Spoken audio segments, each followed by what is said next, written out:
Hi, I'm Neil Redding. I'm Artistic Director at the Arena Theatre and was brought on as Artistic Director for the UK part of this project.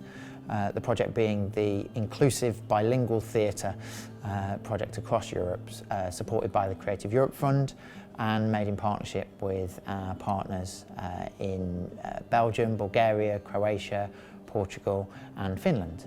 And the aim of the project to create integrated work for hearing and deaf audiences in each of those countries. So the project originated in Finland with a theatre company who regularly combine hearing and deaf audiences, hearing and deaf actors and produce work in this integrated way. Ivo Peters, who led the project from our Belgian team, he saw the work and decided this was a really good project. It was an interesting piece about war, about borders, about identity, about your place in the world, and so the play seemed to be echoing a little bit about what we were trying to achieve with the project as well.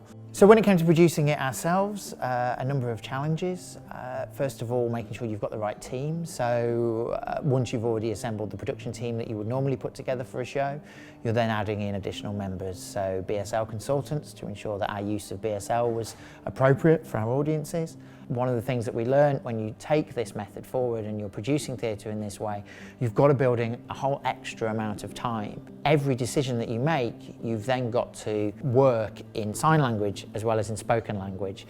And so you are doubling the amount of time that it takes to get this production to a point where it's fit for an audience. So we presented the show here at the Arena to start with for 2 nights as part of our usual season. We put it in our studio space because we felt the intimacy there was really helpful.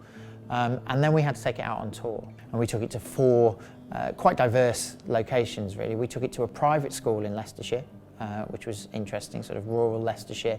We took it to the Stephen Joseph Theatre in Scarborough, a very traditional theatre audience there. We took it to Attenborough Arts Centre in Leicester, and then we took it to the Joint Stock Theatre in Birmingham as well, which is a pub theatre. And we're trying to find new audiences, trying to engage with people who maybe haven't seen theatre presented in this way before. So the aims of the project was to produce some guidelines for other theatre makers in how to approach this method and how to approach this way of making theatre. And I think when we set out on the project, the idea was to kind of come up with a bit of a rule book. Over the course of 3 years of working on the project, it became quite clear that that wasn't appropriate.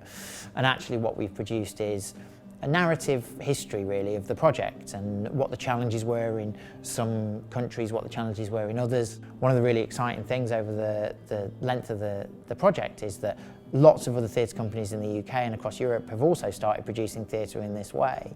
It's in response to the Arts Council's creative case for diversity and the importance that the Arts Council are putting on this accessibility. But it's really exciting to see that we were doing this project and at the same time lots of other theatre companies were making work in a similar way.